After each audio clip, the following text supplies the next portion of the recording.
자, 그럼 이제 비유동 자산 들어가도록 하겠습니다. 자, 비유동 자산 안에는 유형 자산이라고 하는 것이 있는데 이번 시간에는 유형 자산과 그것의 감가상각 처리에 대해서 공부를 할 것입니다. 자, 유형 자산이란 판매를 목적으로 하지 않고 영업 활동을 위해서 보유하는 유형의 자산을 유형 자산이라 한다라고 적혀 있습니다. 자, 이하 내용들은 읽어 보시고요. 자, 유형 자산의 의의란 자, 유형이니까 물리적 실체를 가져야 되고요. 자, 두 번째 영업 활동에 사용할 목적으로 취득하는 자산입니다. 자, 그리고 세 번째 유형 자산은 단기간에 사용하는 것이 아니라 장기간 사용할 것을 전제로 취득한 자산이다. 그런 내용들 적혀 있습니다. 자, 유형 자산의 종류는 토지가 있고요. 밑에 건물이 있고 밑에 구축물, 기장치, 건설 중인 자산 이런 것들이 있는데 자, 이런 것들은 제가 특별히 설명드릴 내용은 없을 것 같아요. 다 우리 상식적으로 알고 있는 내용들이기 때문에 이런 것들은 넘어가도록 하겠습니다. 자, 제가 앞에서 개정 과목 특강에서 건설 중인 자산은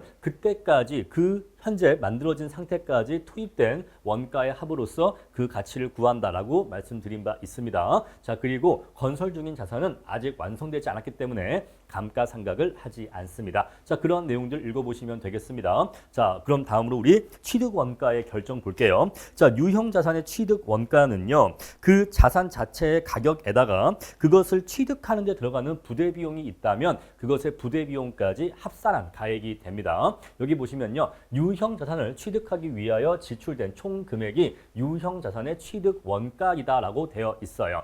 자, 우리 토지나 건물 같은 이러한 부동산을 취득하는 경우에는요, 취득록세를 납부합니다. 자, 만약에 토지와 건물의 부동산 취득세율이 만약에 1%라고 해볼게요. 자, 그럼 내가 토지를 취득하는데 토지가 1억짜리입니다. 자, 그런데 1억짜리 토지를 취득하면 여기에 수반되는 취등록세가 1%다라고 하면 100만 원이겠죠. 그러면 토지의 가격에다가 플러스 취등록세까지 해서 1억 100만 원으로 이렇게 취득 원가가 잡히는 거다라는 것이에요. 아시겠죠? 자, 그래서 유형 자산의 취득 부대 비용까지 전부 다 더해줘야 됩니다. 자, 이것들 어렵지 않으실 거예요. 자, 요거는요, 제가 앞에서 A4 용지 말씀드렸잖아요. A4가 3만 원인데 내가 그거에 택배비를 3천 원 지불했다면 나는 그 A4 한 박스를 3만 3천 원에 구입한 셈이다라고 말씀드렸습니다. 자, 내가 어떠한 토지를 취득하는데 토지 자체의 가격뿐만이 아니라 이러한 취등록세, 등기 수수료, 또 부동산 중개비 이런 것들이 들겠죠. 그것들이 만약에 500이야 라고 한다면 나는 그 토지를 1억이 아니라 1억 500에 취득한 셈이 되는 겁니다. 아시겠죠? 다음에 그런데 자, 이게 좀 약간 어려울 수가 있는데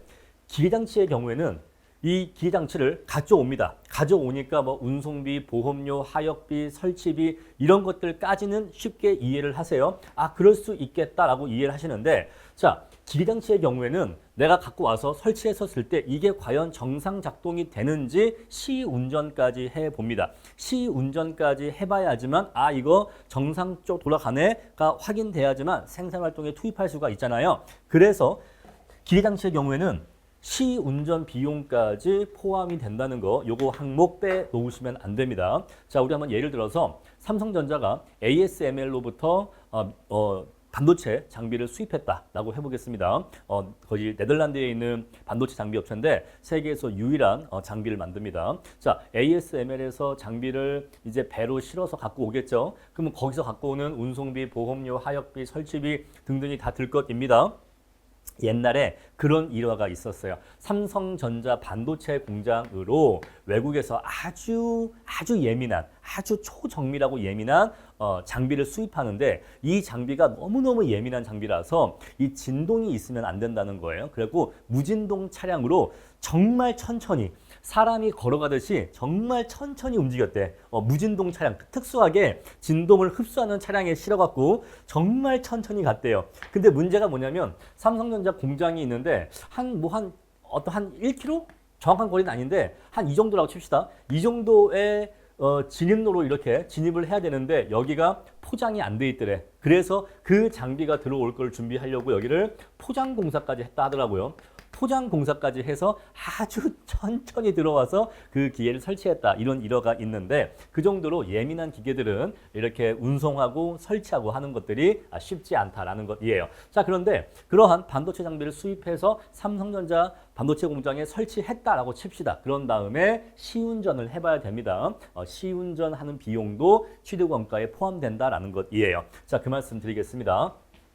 자, 예제 볼게요. 주식회사 민준이 있는데 자, 기계를 구입했다고 합니다. 순수한 구입 대금은 100만 원인데 공장까지의 운임, 설치비, 시운전비 발생했다고 해요. 자, 그러면 이 기계의 취득 원가는 120만 원으로 계산하는 게 맞습니다. 아시겠죠? 자, 그 내용이고요. 자, 취득 시의 처리 비용은요. 유형 자산이 들어왔죠. 유형 자산이라는 자산이 증가했고 대신 현금이 나갔죠. 만약에 현금 지불했다면 현금이 나갔을 거고 자, 자산을 샀는데 대금을 아직 안 줬다라고 한다면 미지급금이라는 부채가 생길 겁니다. 여기까지 이해하시죠? 자, 예제 한번 풀어보겠습니다. 자, 이렇게 기계를 구입했는데 순수한 기계 구입 대금은 300만 원. 요거 집재가 빠졌네. 자, 300만 원. 운송비, 시운전비, 보험료 이런 것들이 들어갔다고 합니다. 자, 그러면 이 기계의 취득 원가는 320만 원이겠죠? 기계는 320만 원입니다. 자, 취득 시에 분계를 해보래. 자, 기계, 장치라고 해서 320만 원 이렇게 분계하면 됩니다. 그런데 현금은 얼마 냈대요? 대금은 내년에 지급하기로 하고 취득 부대 비용만 현금으로 냈다고 합니다. 자, 부대 비용은 20만 원인데 이것만 20을 냈대요. 현금 20만 원. 그럼 나머지 300은요? 나머지 300은 나중에 주기로 했다고 합니다. 나중에 주기로 했으면 미지급금이죠? 미지급금 해서 300 이렇게 분계하시면 되는 겁니다. 320짜리 기계를 사왔는데 이 중에서 20만 현금을 냈고 나머지 300은 아직 안 냈다. 나중에 줄 거다라고 하니까 이렇게 분계하시면 됩니다. 자, 그럼 이제 감가상각비에 대해서 알아보겠습니다. 자, 우리가 유형 자산을 생산활동에 이용하기 위해서 취득을 했습니다. 자, 그런데 이러한 유형 자산들은요, 물리적 실체가 있다 보니까 시간이 지남에 따라 물리적으로 마모되거나 마멸됩니다. 그래서 가치가 점차 하락하게 돼요. 자, 우리가 어떠한 빵 공장이 있는데 이 빵 공장이 빵 공장 건물을 세우고 이 안에 빵 생산을 위한 여러 가지 기계나 설비 이런 것들을 설치해서 빵을 생산을 하겠죠. 그런데 이렇게 빵을 생산하다 보면 점차 건물도 낡아지고 이러한 기계와 설비도 낡아지게 됩니다. 이해하시죠? 자, 만약에 최초의 건물이, 우리 건물만 얘기합시다. 만약에 최초의 건물이 1억을 들여서 이 건물을 지었다라고 해볼게요. 그래서 20년 동안 빵을 생산했다라고 해보겠습니다. 자, 그랬더니 20년이 지나니까 이제 이 건물이 너무 낡아서 더 이상은 이 건물에서 빵을 생산할 수가 없게 되었다라고 한번 해보겠습니다. 자, 그랬을 때 이 건물에 남아있는 가치가 얼마인지 구해봤더니 이 남아있는 건물의 가치가 2천만 원이었다라고 해보겠습니다. 자, 그렇다면요. 20년 동안 건물의 가치가 얼마나 하락한 거죠? 8천만 원어치 하락했죠. 자, 8천만 원어치 건물의 가치가 감소했습니다. 자, 그랬을 때 이 8천만 원의 건물의 가치 하락은 왜 발생한 거죠? 빵 생산에 사용되다 보니까 건물이 낡아진 거잖아요. 그렇게 이해하는 게 맞겠죠. 왜? 빵 공장 건물이니까 20년 동안 이 건물 안에서 빵을 막 생산했을 거 아니겠습니까? 그러면 이 20년 동안 이 빵 공장 건물을 빵 생산에 사용했기 때문에 이 건물이 낡아져서 결국에는 가치가 이만큼 감소했다라고 보는 게 합리적인 생각일 겁니다. 자, 내가 어른이 되고 나니까 우리 부모님이 늙어 있어. 우리 부모님 왜 늙으신 거죠? 나 키우다가 늙으신 거죠. 그렇게 이해하는 게 합리적이다 이 얘기예요. 자, 그러면요. 이 빵 회사는요, 20년 동안 빵을 만들어서 팔았겠죠? 20년 동안 빵을 만들어 팔았어요. 그러면 수익을 20년 동안 빵을 판매해서 수익을 얻었을 겁니다. 자, 그러면 이 건물, 빵 공장 건물의 가치가 20년 동안 8천만 원어치 감소했는데 이거는 빵 생산 때문에 이 건물의 가치가 감소한 거니까 이 8천만 원을 적절하게 배분해서 각 수익에 대응하는 비용으로 대응시키는 것이 합리적이지 않을까요? 그렇겠죠? 자, 매년 얘를 나누기 20년 하면은 1년에 400만 원씩인데 1년에 400만 원씩 실제로 비용이 발생한 건 아니지만 회사에서 돈을 꺼내서 400만 원씩 어디다 이렇게 지출한 건 아니지만 사실은 20년 동안 빵을 생산하다 보니까 1년에 400만 원씩 건물의 가치가 감소한 셈이잖아요. 그러니까 1년에 400만 원씩 건물의 가치 감소분을 비용으로 이렇게 계상해 주는 것이 수익 비용 대응의 원칙에 부합하지 않을까요?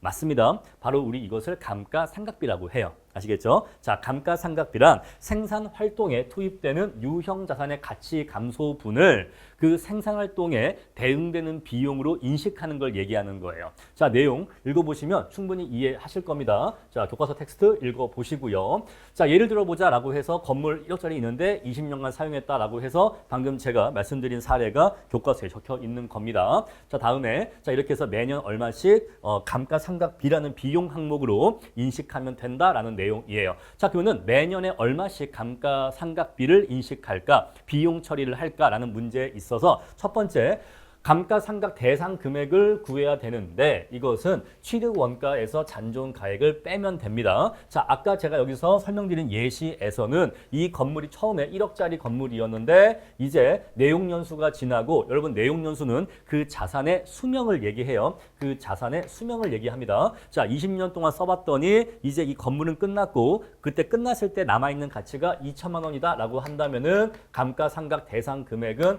8천만 원이 되는 겁니다. 여기까지 어렵지 않게 이해하실 거예요. 자, 내용 연수는 자산의 수명을 얘기한다라는 것이고 요거는 다 문제가 줄 겁니다. 자, 그랬을 때 예를 이렇게 20년이라고 할게요. 자, 그랬을 때 8천만 원을 20년 동안 매년의 비용으로 이렇게 감가상각비를 계산해 줘야 되는데 그 방법이 또 여러 가지가 있습니다. 방금 제가 얘를 나누기 20해서 매년 400만 원씩 똑같은 금액을 감가상각비로 인식하는 방법은 가장 대표적인 방법으로서 정액법이라고 하는 방법이에요. 일정한 금액이란 뜻입니다. 일정한 금액. 그래서 나누기 n, 얘를 n이라고 표현하는데 얘를 나누기 n으로 해서 매년 일정한 금액을 n분의, 여러분들 n분의 알죠? 우리가 밥 같이 먹었을 때 식사비를 n분의 한다. 그 말은 총액을 나누기 사람 머릿수로 해서 1인당 똑같은 금액을 부담한다 이 뜻이잖아요. 그래서 자, n분의 매년 똑같은 금액을 감가상각비로 처리하는 방식을 정액법이라고 합니다. 자, 이 정액법이 설명드리기에 제일 좋아. 그래서 맨 처음에 감가상각비를 설명드릴 때에는 정액법으로 설명을 드리는데 이거 말고도 정률법, 연수합계법, 생산량 비례법 이러한 다양한 방법들이 있기 때문에 우리는 이러한 다양한 방법들도 알아볼 것이다 라는 것입니다. 여기까지 개념 이해하셨죠? 자, 다음 보시면요. 자, 교과서에서 이러한 사례를 제시하고 있습니다. 자, 취득 원가가 1,000만 원짜리인 기계가 있는데 자, 사용 기간이 3년입니다. 3년 동안 쓸 수 있고 3년이 지나면 잔존가액이 1,000만 원만 남게 됩니다. 자, 그러면 3년 동안에 총 9천만 원의 감가상각비가 발생할 건데 이 3년 동안에 총 감가상각비 9천만 원을 어떻게 매년의 감가상각비로 계산할 것이냐에 대해서 이제 공부를 해볼 것입니다. 자, 밑에 보시면 감가상각 대상 금액, 내용 연수, 감가상각 방법 텍스트 나와 있는데 읽어보시면 됩니다. 자, 그럼 이제 우린 첫 번째 정액법부터 공부를 할 거예요. 감가상각 방법 들어가서 이제 정액법부터 공부할 겁니다. 자, 3년 동안에 900만 원 감가상각비로 인식해야 되니까 나누기 3을 해서 매년 300만 원씩 감가상각비로 똑같이 300, 300, 300 이렇게 인식해 주는 방법을 말합니다. 제일 쉽죠. 자, 그런데 우리가 이것을 재무 상태표에 어떻게 표시할지 이제 공부를 해볼게요. 자, 우리가 이러한 기계 장치를 처음에 1,000만 원 주고 사온 거잖아요. 1,000만 원. 자, 1,000만 원에 취득을 했습니다. 자, 근데 이제 1년이 지났어. 이제 1년이 지났으면 얘가 이제 300만 원어치 감가가 됐겠죠. 정액법에 의하면 300만 원어치 감가가 됐을 겁니다. 그럼 얘가 이제 얼마가 되는 거죠? 700만 원의 가치를 가지고 있는 것으로 평가될 겁니다. 자, 그럼 우리가 요거 숫자를 이렇게 지워갖고 요거 이제는 700만 원이야. 이렇게 쓰면 돼야 안 돼요? 안 된다는 것을 직감적으로 딱 느낌이 오시죠. 우리 지금까지 이렇게 한 적 없잖아요. 그죠? 이렇게 하면 안 된다는 거예요. 왜? 이렇게 하면은 정보를 충실하게 보여주지를 못해요. 자, 이렇게 하면 안 되고 원래 이 기계는 처음에 1,000만 원짜리였어. 그런데 지금 1년이 지났네. 1년이 지나서 얘가 이제는 300만 원어치 감가가 되었으니 이제 이 기계는 700만 원 정도의 가치가 남아있는 셈이야. 이렇게 표시하는 게 더 내용, 정보를 충실하게 알려줄 수 있는 거예요. 아시겠죠? 자, 그러면 이러한 기기장치 또는 유형 자산의 가치가 요만큼 감가되었다고 하는 것을 표시하는 항목이 필요한데 바로 이게 감가상각 누계액이라는 항목으로 처리를 합니다. 감가상각 누계액은 앞에서 우리가 매출 채권 때 공부했던 것처럼 얘는 뭐라고요? 얘는 자산의 차감적 계정이에요. 얘는 자산의 차감적 계정입니다. 자, 그래서 이러한 유형 자산 밑에 쓰임으로써 이렇게 괄호 표시해서 쓰임으로써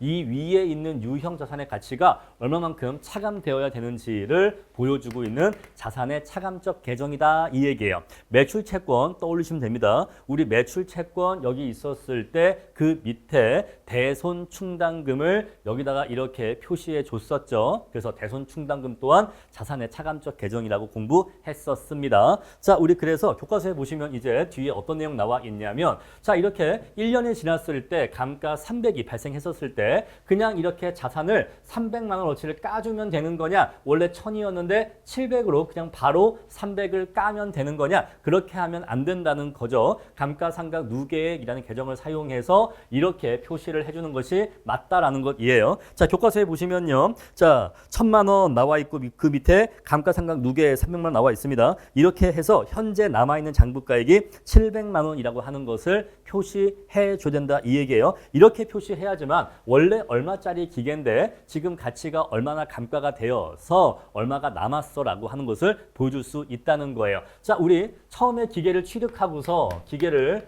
1천만 원에 취득하고서 1년이 지났을 때 재무상태표가 이렇게 적히겠죠. 그러면 또 1년이 지나면 그때는 어떻게 될까요? 그때는 기계가 1000만 원, 요건 그대로 있고요. 이 밑에 감가상각 누계액이 감누라고 할게요. 그냥 감누. 감누가 이제 여기가 600이 됩니다. 600이 되면서 이제 여기에는 400만 원의 가치가 남아있는 것으로 표시가 되겠죠. 자, 이제 또 1년 지납니다. 또 1년 지나면 기계 똑같이 또 1천만 원 똑같이 적히고 이제 여기에 감누해서 또 이제 여기는 900만 원이 오게 됩니다. 그럼 이제 이 기계가 사실은 100만 원밖에 남아있지 않다라고 하는 것을 보여주게 되는 거예요. 이런 식으로 재무상태표에 표시한다라는 것입니다. 자, 우리는 이렇게 감가상각 누계액이라는 계정을 사용한다라는 것이에요. 자, 그러면 우리가 이렇게 1년마다 300만 원씩 감가상각이 발생하는데 그러면 1년마다 회계 처리, 분계는 어떻게 하느냐? 바로 이겁니다. 감가상각비라는 비용으로서 처리를 해줘요. 1년에 300만 원씩 이 기계의 가치가 감가되는 건 감가상각비라는 비용으로 처리를 해주고 저거 비용 맞잖아요. 비용으로 처리해주고 저 비용 처리한 것만큼을 감가상각 누계액 계정에 모아서 요 금액만큼 비용 처리한 것만큼을 누계액 계정에 모아서 그 기계장치의 가치를 차감시켜준다 이 얘기예요. 아시겠죠? 1년에 300씩 깐다 이 얘기입니다. 오케이. 자, 그래서 회계 처리는 이쪽에 비용 항목인 감가상각비 300 그리고 감가상각 누계액 300 오는 겁니다. 감가상각 누계액은 자산의 차감적 계정이라고 말씀을 드렸어요. 자, 충분히 이해하실 거고. 자, 교과서 보시면은 밑에 포괄손익개선서에 비용이라고 해서 감가상각비 300 이렇게 1년마다 계상이 된다는 거 말씀드렸습니다. 자, 그럼 이제 우리가 정액법은 다 말씀드렸고 이제 정률법 보겠습니다. 자, 이제 회계 처리는 이제 그만 얘기하고 감가상각비 구하는 방법에 대해서 말씀을 드릴게요. 회계 처리는 다 말씀드렸습니다. 자, 정률법은요. 매년 일정한 율로서 매년 일정한 상각률로 감가상각비를 구하는 방식을 정률법이라고 해요. 자, 정액법은 매년 일정한 금액으로 감가상각비를 처리하는 방법을 정액법이라고 하는데 정률법은 율이 일정해. 어떤 율인데? 상각률이 일정합니다. 자, 만약에 상각률이 30%다라고 해볼까요? 20%라고 해볼까요? 어려우니까. 자, 어떠한 건물이 죄송해요. 기계가 있는데 이 기계가 1억짜리입니다. 자, 그런데 이 기계가 1년마다 20%씩 감가가 된다라고 하면은 첫 번째 연도에 얼마만큼 감가가 되냐면 자, 감가상각비는 2천만 원어치 감가가 됩니다. 자, 첫 번째 연도에 2천만 원어치 감가가 돼요.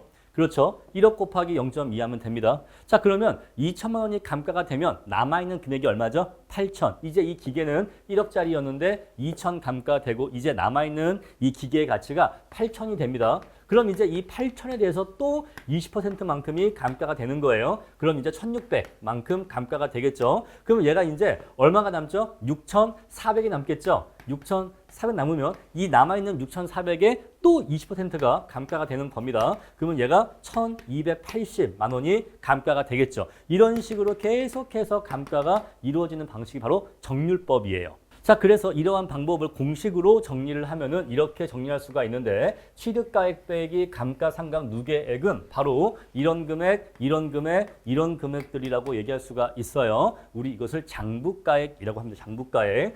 자, 장부에 남아있는 가액이다라고 얘기할 수가 있어요. 남아있는 장부가액에다가 매년의 일정한 상각률을 곱하는 겁니다. 이렇게 해서 감가상각 처리할 수 있다라는 것이에요. 자, 바로 이게 정률법이고요. 자, 지금 이 문제에서는 정률이 53.6%로 주어져 있기 때문에 매년 53.6%씩 감가상각비를 인식하면 된다라는 것입니다. 자, 이 문제에서 감가상각률이 53.6%가 어떻게 나왔냐면 이거는 상각률을 계산하는 건데 상각률 공식이 이거잖아요. 요거 공식을 좀 알려드리면 자, 1 빼기 루트인데 이 루트는 뭐냐면 여기 있는 이 n이 내용연수예요. 지금 우리 이 기계의 경우에는 내용연수가 3년이잖아요. 내가 이렇게 3년이 옵니다. 자, 그리고 C분의 S인데 C가 취득원가고 S가 잔존가액이니까 이 기계는 1,000만 원짜리 기계인데 잔존가액이 1,000만 원이니까 100만 원이니까 10분의 1이 이렇게 루트 안에 오는 겁니다.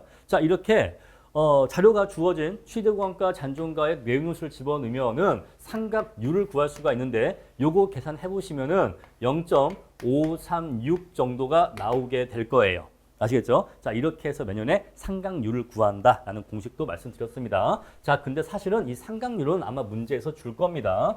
웬만한 문제는 이 상각률을 문제에서 매년 몇 %다 이렇게 문제에서 줄 것입니다. 자, 다른 방법 좀 더 보도록 하겠습니다. 자, 연수합계법이 있는데 연수합계법은 어떻게 하는 거냐면 자, 이 기계가 전체 내용 연수가 3년이라면서요. 그러면 이 기계를 1년, 2년, 3년 이렇게 3년 동안 사용할 수가 있는데 내용 연수의 합계를 구하는 겁니다. 1, 2, 3을 더하는 거예요. 만약에 내용 연수가 5년이다 라고 하면은 그때는 1, 2, 3, 4, 5를 더하는 겁니다. 만약에 10년이다 라고 한다면은 1, 2, 3, 4 해서 10까지 더하는 겁니다. 이해하시겠죠? 바로 그게 연수 합계예요. 바로 그게 내용연수의 합계입니다. 지금 이 문제의 사례에서는 내용연수가 3년이니까 1, 2, 3 더하면 6년이 나오겠죠. 6년. 그래서 분모에 6이 오고요. 자, 남아있는 잔존 내용연수가 분자에 오는 겁니다. 자, 우리 처음에 시작합시다. 처음에 이 기계를 사왔어요. 사왔을 때 남아있는 내용연수 몇 년이죠? 3년 남았겠죠. 아직 기계 사용 안 했잖아요. 그러니까 첫 번째 연도에는 저 분자에 3이 오는 거예요. 남아있는 게 3년 남았으니까. 그래서 첫 번째 연도에는 여기 이렇게 3이 오는 겁니다. 6분의 3을 감가해 주는 거고요. 자, 1년 지났습니다. 그럼 이제 남아있는 연도가 2년 남았죠. 남아있는 내용 연수가 2년 남았으니까 그때는 분자에 2가 오는 거예요. 자, 그럼 이제 이 기계를 2년 동안 썼습니다. 자, 그럼 이제 마지막 이제 얼마 남았죠? 1년 남았죠. 마지막 3년 차이는 여기에 이렇게 6분의 1만큼 감가를 해주는 거예요. 그래서 이 900만 원이라고 하는 감가 대상 금액을 첫 번째는 2분의 1만큼 감가해주고 요거의 2분의 1이니까 450만 원이겠죠? 처음에는 450만 원만큼 감가를 해주고 자, 두 번째에는 3분의 1이니까 300만 원어치 감가를 해주고 나머지 6분의 1이니까 150만 원어치 이렇게 감가를 해주면 되는 거예요. 그래서 첫 번째 연도에는 감가가 크고 뒤로 갈수록 점차 감가액이 작아지게 됩니다. 아시겠죠?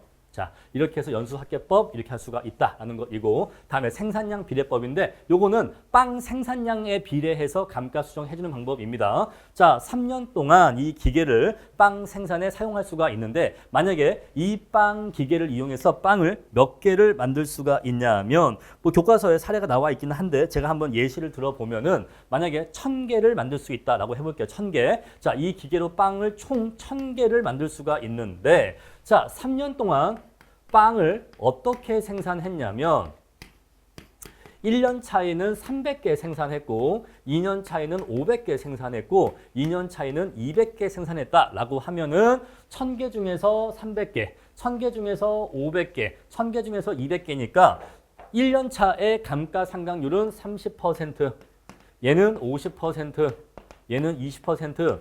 그래서 자, 감가상각 대상 금액이 900만 원인데 요 900만 원을 곱해주면 첫 번째 연도에 270만 원 감가상각비 구해주고 두 번째 연도에 450만 원 구해주고 세 번째 연도에 180만 원 감가상각비 이렇게 감가상각비 이렇게 구해서 이걸 다 더하면 900만 원이 나오게 되는 겁니다. 원리 이해하시겠죠? 그러니까 이거는 매우 합리적이긴 하죠. 왜? 사용한 만큼 감가상각비를 대응시켜 주는 것이니까 사실 이게 합리적이기는 제일 합리적이긴 합니다. 자, 이렇게 해서 생산량 비례법까지 있다는 거 말씀드렸어요. 자, 예제 나와 있는데 예제 한번 보겠습니다. 자, 이러이러한 기계가 있는데 내용연수 5년이라고 합니다. 잔존가액은 500만 원이고 자, 취득가액은 5천만 원이라고 해요. 자, 그러면 감가상각 대상 금액이 얼마예요? 4,500만 원. 자, 이 4,500만 원을 나누기 내용연수 5년 해주면 1년마다 900만 원씩 감가상각비 구할 수가 있겠죠. 바로 그게 정액법입니다. 됐고요. 다음에 두 번째 정률법인데 상각률이 0.451 이내요. 자, 그러면 우리 5천만 원짜리 기계니까 자, 1년 차에 5천만 원짜리 기계 곱하기 얼마? 상각률 0.451 곱하게 되면은 한 2천 얼마가 나올 것인데 2,255만 원 나오게 되겠죠. 자, 그러면 1년 차 감가상각비가 2,250만 원이면 2년 차의 감가상각비 어떻게 구하냐면 5천만 원에서 빼기 2,250만 원을 빼줘야 됩니다. 그죠? 남아있는 장부가액이 5천만 원 빼기 2,255만 원이니까요. 자, 그럼 이 남아있는 가액에다가 곱하기 상각률 0.451을 또 곱해주는 거예요. 그러면은 두 번째 연도의 감가상각비는 1,237만 9,950원이 나오게 되는 겁니다. 다음에 연수합계법인데 자, 연수가 5년이니까 1 더하기 2 더하기 3 더하기 4 더하기 5 해주면 이게 6이고 이게 9니까 15가 나오게 돼요. 자, 따라서 우리가 매년의 감가상각률은 15분의 5, 다음에 15분의 4, 다음에 15분의 3, 15분의 2, 15분의 1을 곱해주면 돼.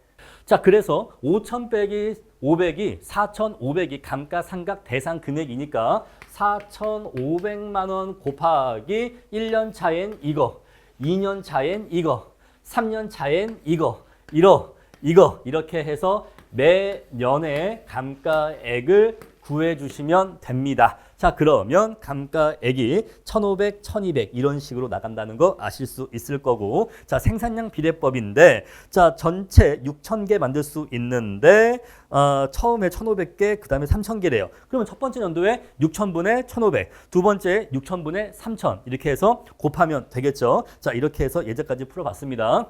자, 다음으로 유형 자산의 처분 보겠습니다. 자, 기업들은요, 자신이 갖고 있는 유형 자산을 처분하기도 합니다. 근데 이 처분 과정에서 아주 비싸게 파는 경우에는 유형자산 처분 이익을 얻기도 하지만 헐값에 판매하는 경우에는 유형자산 처분 손실을 얻기도 합니다. 아시겠죠? 자, 우리 유형자산의 처분에 대해서 알아보도록 할게요. 자, 자산을 처분할 때 내가 처분 이익을 볼 것인지 처분 손실을 볼 것인지는 두 가지의 대소관계에 의해서 결정됩니다. 첫 번째는 유형자산의 장부가액이에요.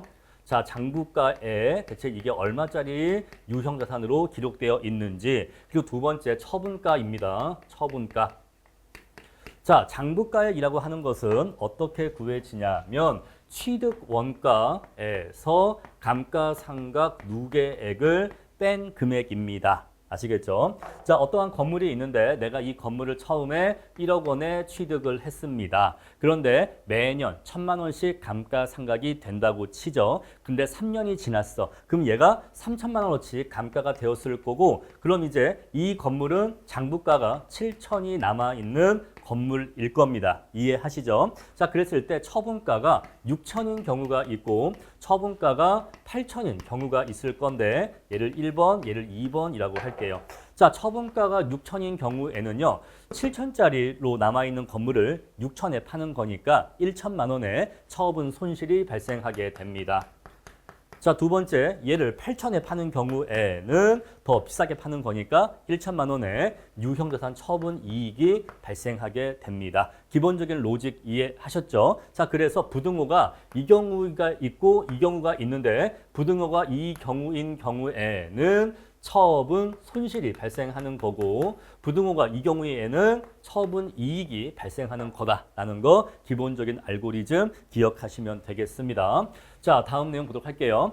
우리 그래서 유형자산 처분 이익이 발생하는 경우에는 저렇게 회계 처리한다는 것입니다. 하나씩 볼게요. 자, 어떠한 건물이 있는데 내가 이거를 1억짜리였다. 최초에 취득가가 1억짜리였는데 감가상각 누계액이 3천이다 라고 하면은 남아있는 장부가 얼마예요? 7천이죠. 7천인데 내가 이거를 6천에 팔았다 라고 해보겠습니다. 자, 내가 이거를 죄송해요. 처분 이익이니까 8천에 팔았다 라고 해보겠습니다. 자, 8천에 팔았다. 자, 그러면 유형자산 처분 이익이 얼마죠? 1천만 원이죠. 그래서 이렇게 1천만 원 이렇게 들어오면 된다 이 얘기예요. 방금 제가 설명드린 요 그림을 분계로 나타내면 이렇게 표시할 수 있다 이 얘기입니다. 자, 다시 1억짜리 건물을 파는데 요 1억은 취득원가를 얘기하는 거죠. 처음에 내가 이 건물 얼마 주고 사왔는데 그동안 감가가 3천만 원어치 되었어. 그래서 장부가가 7천만 원이 남아있던 건물이었는데 8천에 팔았으니 1천만 원어치 유형자산 처분 이익을 얻었네 라는 것이에요. 자, 그럼 두 번째 처분 손실 경우를 볼게요. 자, 내가 1억 주고 산 건물인데 그동안 감가는 3천만 원어치 감가가 되었었는데 내가 이거를 6천에 판매하네. 그랬더니 장부가가 7천짜리 건물을 6천에 판매하니까 내가 1천만 원의 처분 손실을 보내 해서 이렇게 회계 처리하시면 되는 겁니다. 딱딱 맞죠? 회계는요 좌우 금액이 딱딱 맞을 수밖에 없어요. 처음에 회계 처리할 때는 좀 신기하다 싶은데 이게 되나 싶은데 해보면 딱딱 맞아. 그게 아주 신기한 겁니다. 회계가. 자, 여기에서 약간의 재미를 느꼈으면은 여러분들은 회계에 소질이 있고 그리고 감정평가사 시험에 합격할 수 있는 가능성이 보이는 거예요. 자, 본인이 감정평가사 시험에 합격할 확률이 얼마나 되는지가 궁금하시면은 내가 회계학이나 경제학 공부할 때 얼마나 어려웠는지를 느껴보시면 됩니다. 너무 어려워서 도저히 못하겠다라고 하면은 조금 곤란해요. 그럼 좀 곤란하고 이거 할만한데? 할만하면 여러분도 할 수 있는 겁니다. 그러면 이제 할만한 분이에요. 그래서 평가사 충분히 되실 수 있는 분이라고 보시면 될 것 같아요. 이 회계학이 우리 실무랑 똑같지는 않지만 굉장히 그 유사한 사고 능력을 요구해요. 이 뇌에 비슷한 부분의 능력을 요하기 때문에 회계나 경제학 잘하시는 분들이 이 2차 실무도 잘할 확률이 높아요. 그만큼 어떤 수리적인 감각과 어떤 데이터의 처리 능력이 그쪽이 좋다는 거죠. 그 말씀 잠깐 드릴게요. 자, 예제 보겠습니다. 자, 기계가 1,000만 원짜리가 있대요. 감가상각 누계액이 700만 원이라고 합니다. 얘를 500만 원에 판대요. 그럼 얘는 지금 남아있는 게 300만 원짜리 기계예요. 근데 얘를 500만 원에 판대요. 그럼 당연히 유형자산 처분 이익이 200만 원 발생하겠죠. 자, 너무 간단하니까 넘어가도록 하고 다음 예제 보니까요. 민준이 자, 장치를 1,100만 원 주고 현금을 구입했는데 이 장치를 민준은 7월 1일 날 700만 원의 현금을 매각했대요. 이 기기장치의 내용연수는 5년이고 잔존가액은 100만 원이라고 합니다. 자, 2000X1년에 회계 처리를 하시고 자, 감가상각 방법은 정액법이래요. 자, 2000X1년 초니까 1월 1일로 보시면 됩니다. 자, 1월 1일 날 1,100만 원 주고 현금을 취득했대. 그런데 반년 지났을 때 아직 1년도 안 됐죠. 아직 1년도 안 됐는데 이 기계를 팔았다 이 얘기예요. 자, 그러면요. 먼저 1월 1일 날 회계 처리 어떻게 하겠습니까? 자, 기계 장치가 들어왔죠.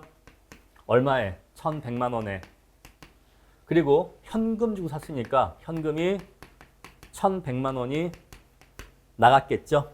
그런 다음에 7월 1일 날 파는데 그러면 반년 지났으니까 반년치 감가상각비를 계산해 줘야 돼. 아시겠죠? 자, 그럼 이게 얼마인 구하니?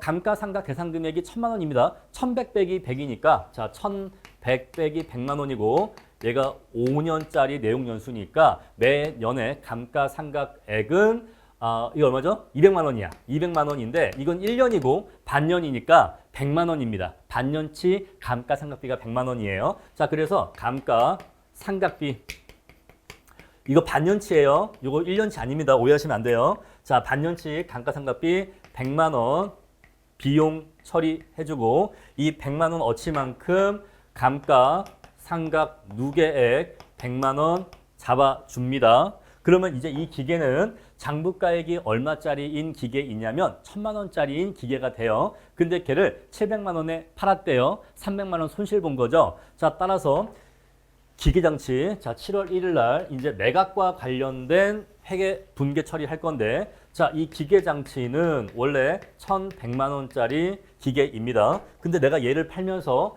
현금을 얼마 받았죠? 700만 원 받았죠. 자, 감가상각 누계액은 100만 원 쌓여 있었습니다. 자, 그런데 내가 너무 싸게 파니까 처분 손실이 발생하죠. 300만 원일걸요? 그죠? 아까 300만 원이었죠? 300만 원만큼의 처분 손실이 발생하는 거예요. 그래서 요거 다 합치면은 1100만 원, 요거 1100만 원 해서 차변과 대변의 합이 일치하게 되는 겁니다. 이렇게 회계 처리하시면 됩니다. 자, 그럼 이제 제4장 연습 문제 같이 풀어보도록 하겠습니다. 자, 1번 문제 다음 중 현금의 범위에 포함되지 않는 것 물어봤는데 정답은 4번이죠. 자, 우표와 우편 환 증서를 혼동하시면 안 됩니다. 자, 현금의 범위에 포함되는 거는 우편 환 증서입니다. 다음에 2번 다음 보기 중에서 현금 및 현금성 자산으로 계상해야 될 금액이라고 나와 있는데 자, 타인 발행 수표와 지폐 이런 것들은 당연히 현금이고요. 자, 어음과 주식은 자, 현금도 아니고 현금성 자산도 아니에요. 그래서 우리 저 두 개만 합쳐서 6만 5천 원이 현금 및 현금성 자산이 됩니다. 다음 3번입니다. 자, 다음 자료 이용해서 당자 차월의 금액을 구하라 라고 물어보고 있어요. 자, 200만 원을 한도로 하는 당자 차월 계약을 맺었다라는 것이고 자, 기초의 잔액은 100만 원입니다. 자, 판매대금 50만 원을 당자 예입했대요. 당자 계좌에 입금했습니다. 자, 그럼 이제 당자 예금의 잔액이 150만 원이 되는 거죠. 그런데 250만 원의 수표를 발행해서 지급했으니까 자, 여기서 250이 인출돼야 되니까 잔액이 100만 원 부족하죠. 그래서 이 부족한 100만 원은 당자 차월로 이렇게 거래가 되었을 거니까 당자 차월 금액은 100만 원 2번입니다.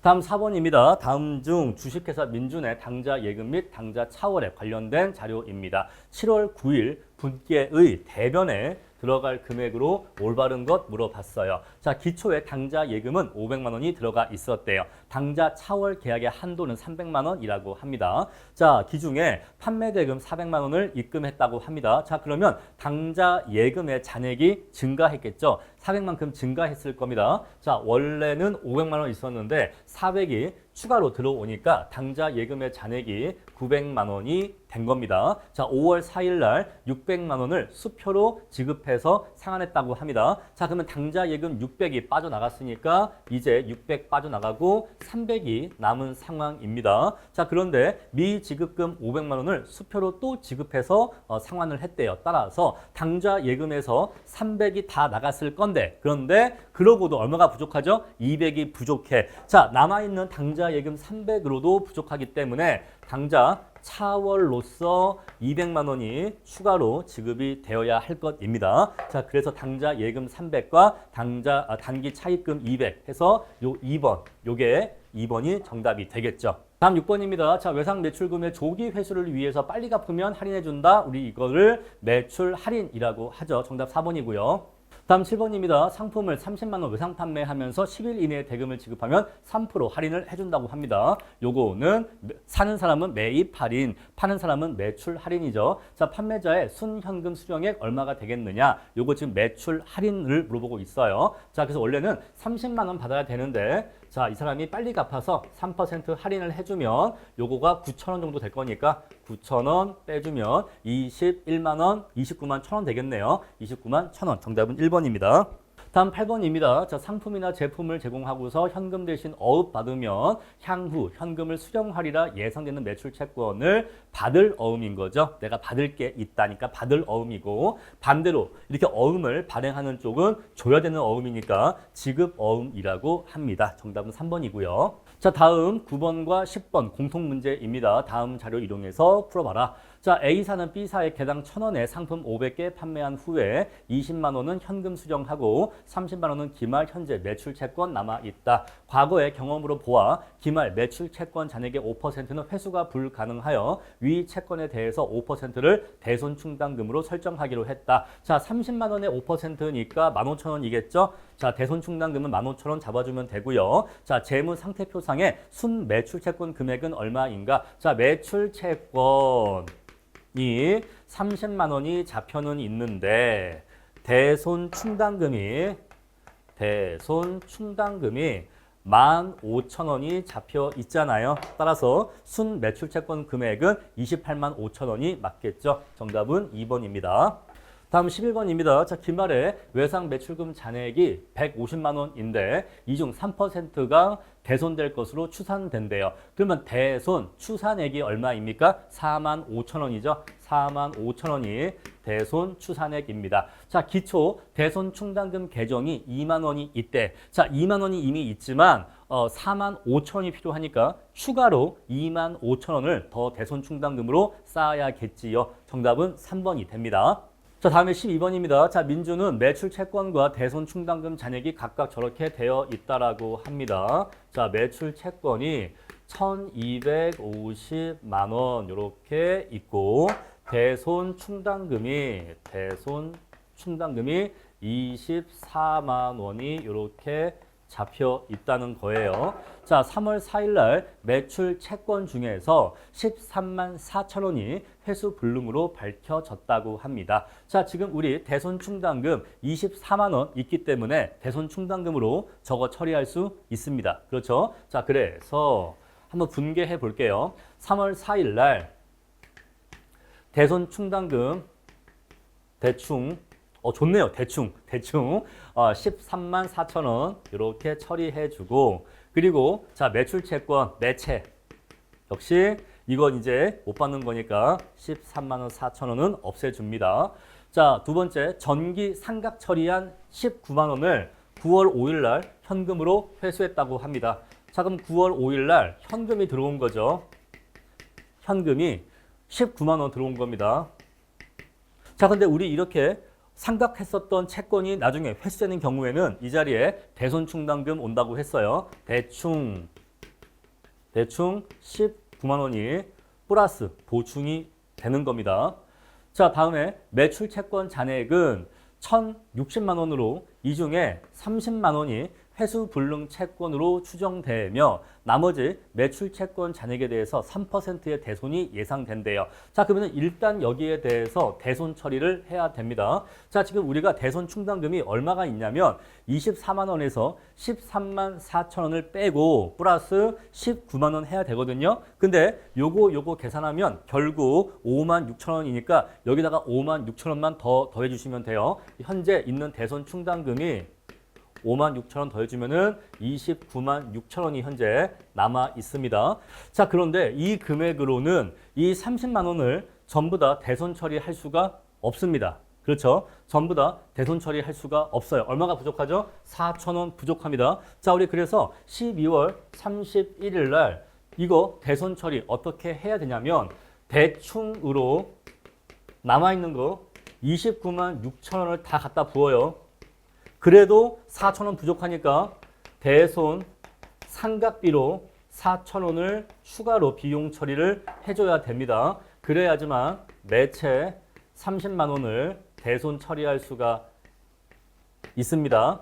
아시겠죠? 자, 그럼 이제 이렇게 하고 나면은 대손 충당금 잔액이 0원이 됩니다.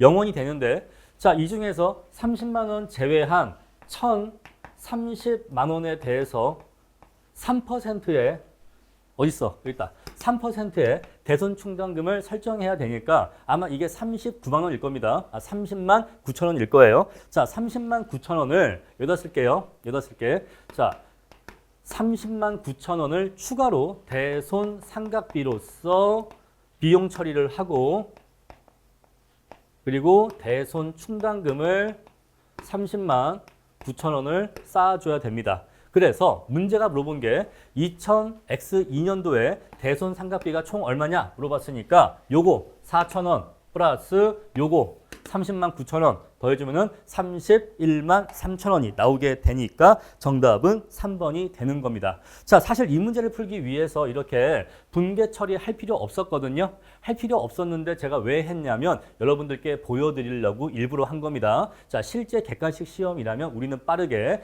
대손 충당금 잔액만 개선해서 부족한 거 4천 원 채워주고 이제 대손 충당금 남아있는 거 없으니까 요거만큼 새롭게 또 플러스 해주고 해서 얘랑 더하면 답은 빠르게 구할 수가 있어요. 그런데 강의니까 처음이니까 설명을 위해서 제가 일일이 다 분계를 한 겁니다. 실제로는 이렇게 분계할 필요가 없습니다. 다음 문제 13번, 14번 보겠습니다. 자, 다음 자료 보시면요. 기초재고액 20만 원, 단기 매입액 45만 원, 단기 판매액 원가 30만 원에 해당하는 재고자산을 52만 원에 외상 판매했다고 합니다. 자, 단기 말에 재고금액 얼마냐 물어보고 있는데 자, 요거 합치면 65만 원입니다. 65만 원인데 30만 원어치 판매했으니까 남아있는 건 35만 원이겠죠. 단기 중 매출 총이익 얼마냐? 자, 52만 원에 원가 30만짜리 팔았으니까 22만 원 되겠죠. 정답은 2번입니다. 자, 다음 15번입니다. 다음 중 재고 자산의 취득 원가에 포함시킬 수 없는 항목 물어보고 있는데 우리 매입할 때 수반되는 부대 비용은 취득 원가에 포함시킨다고 했어요. 근데 요 3번은 인수 후 이미 제품을 인수한 이후에 내가 갖고 있다가 판매할 때까지 발생한 보관료를 얘기하고 있는데 요거는 이 상품을 취득할 때 발생한 게 아니라 취득 이후에 발생한 비용이기 때문에 취득 원가에 포함시킬 수는 없는 겁니다. 다음 16번입니다. 다음 자료 이용해서 순 매입액을 구하시오 물어보고 있어요. 자, 60만 원에 매입을 했는데 30개 반품 처리했죠? 이거 뭐죠? 매입 환출. 20개 약간 흠집이 있어서 요거 600원으로 가격을 낮췄습니다. 요거 매입 애누리. 다음에 구매처에 대금을 조기 지급함으로써 15,000원 할인 받았습니다. 요거 되게 쉽죠? 자, 그러면 60만 원에서 빼기를 해줘야 되는데 첫 번째 30개 반품 처리했으니까 개당 1,200원이니까 36,000원 반품 처리했겠죠. 매입 환출은 36,000원이고요. 다음에 20개 흠집이 있으니까 개당 600원 할인받았죠. 개당 600원 할인이니까 곱하기 20하면 12,000원이겠죠. 12,000원은 매입 애누리. 그런 다음에 내가 돈을 빨리 냈으니까 매입 할인이니까 매입 할인 15,000원 더해주시면 27,000원, 63,000원이니까 그러니까 537,000원 정답은 4번이겠죠. 다음 17번입니다. 자, 재고 자산의 평가 방법에 대한 설명 중 옳지 않은 것 물어봤어요. 자, 선입선출법 적용 시 기말 재고는 자, 우리 요거 문제 푸실 때는요. 제가 설명드렸던 요 삼각형 그림 있죠. 요 삼각형 그림을 떠올리시는 게 좋습니다. 요 그림을 그려 놓으시면은 굉장히 편해요. 자, 1번 선입선출법. 요게 나갔다라고 보는 거죠. 요게 나갔고 요게 재고로 남아있다라고 보는 겁니다. 자, 요거는 기말 재고는 최근에 구입한 상품의 원가로 구성된다. 맞는 표현이죠. 자, 후입 선출법. 얘가 나갔다. 그러면 재고로 1번이 남아있다라고 보는 거죠. 그럼 매출 원가는 최근에 구입한 상품의 원가 맞습니다. 다음 3번입니다. 자, 평균법에는 기말에 일괄하여 단가를 구하는 총평균법이 있고 상품이 들어오고 나갈 때마다 단가를 구하는 이동평균법이 있다. 맞는 표현이고요. 개별법은 이렇게 종류가 많고 거래가 빈번한 경우에 널리 사용된다. 이런 경우에 사용할 수 없는 방법이라고 했죠.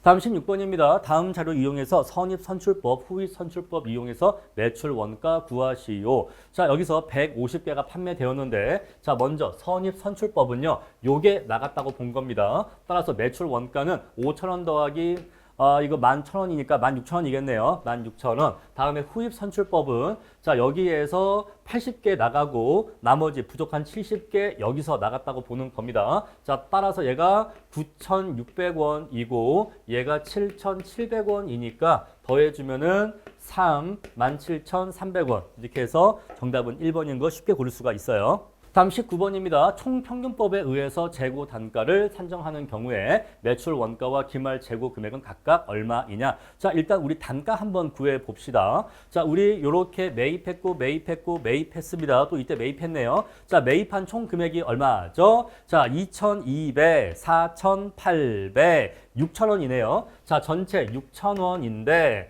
총 몇 개를 매입한 거죠?